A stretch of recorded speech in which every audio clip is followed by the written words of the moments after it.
pa lang ay inihahanda na niya ang kanyang mga gagamitin para sa klase. At pagsapit ng alas 6 ng umaga, dala-dala ang baston at bag. Handa na niyang bunuin muli ang isang buong araw sa eskwelahang pinagtuturuan.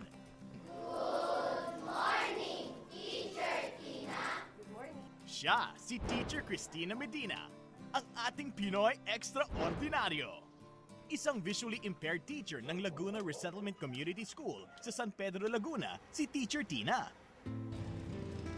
Nag-start ako, 1998 sa public school as substitute teacher. 1999, October 14, na permanent na ako sa public. Noong panahon na yon, nagtuturo ako sa high school. Nang mga panahong yon, ay nakakakita pa si Teacher Tina. Taong 2003, nang makaramdam siya ng matinding panlalabo ng kanyang paningin. Nagtuturo kasi ako noon, may klase ako sa umaga. Biglang nag-blurred yung vision ko, tapos unti-unti siyang nawala. Hanggang sa sabi ng doktor, magpaano tayo, fluorescein angiography. Yun yung para makita yung loob ng mata. After a week, lumabas na macular dystrophy. Isang uri ng sakit na namamana. Ang sabi niya, wala daw lunas para doon. Naging mahirap para kay Teacher Tina na tanggapin ang sinapit niya. Para sa isang guro na tulad niya, mahalaga ang paningin sa kanyang propesyon. It's really very difficult to accept the fact that later on, I will be losing my sight. Mahirap maghanda ng mga bagay-bagay sa pagtuturo, paggawa pa lang ng lesson plan, paggagawa ng mga visual aids, pag magbabiyahe. Pag maglilipat ka ng klase, halaga talaga para sa akin ang mata. Bagamat noong panahon yon ay unti-unti pa lamang ang pagkawala ng kanyang paningin, naramdaman niya ang hirap at pangungutya ng iba. Ang hirap isipin na sa kapwa mo guro, mararanasan mo yung mga ganon. Pero sa kabila nito, pinatunayan ni Teacher Tina na kaya pa niyang gampanan ang kanyang tungkulin bilang guro. Pumasok siya sa Resources for the Blind upang matutunan ang mga dapat niyang gawin. At sabi nga ng Resources for the Blind, kahit mawala na yung mata ko, kahit na hindi ko na nakikita ang buong paligid, ang lahat ng ginagawa ko, meron pa akong saysay. Doon niya sinimulang mag-organisa ng mga special class para sa mga kabataang may problema sa paningin.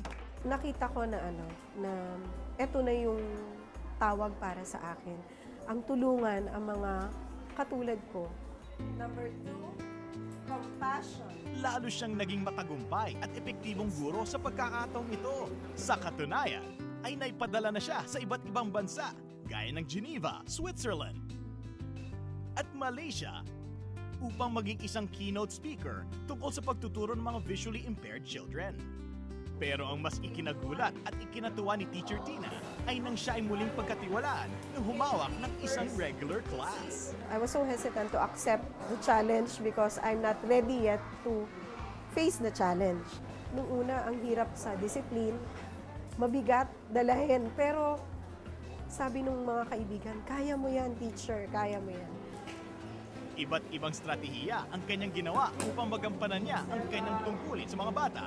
Ang ginawa ko, yung seat plan na pinagawa ko sa bata, nilagyan ko siya ng braille names. Every morning, ang gagawin ko, nagro-roll call ako. So, dinadaanan ko sila.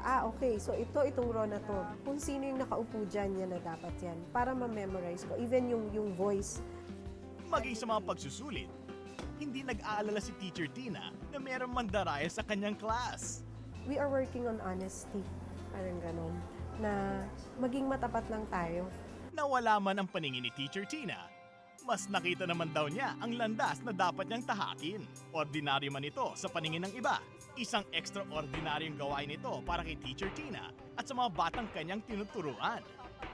Teacher Tina, isa kang tunay na Pinoy Extraordinaryo.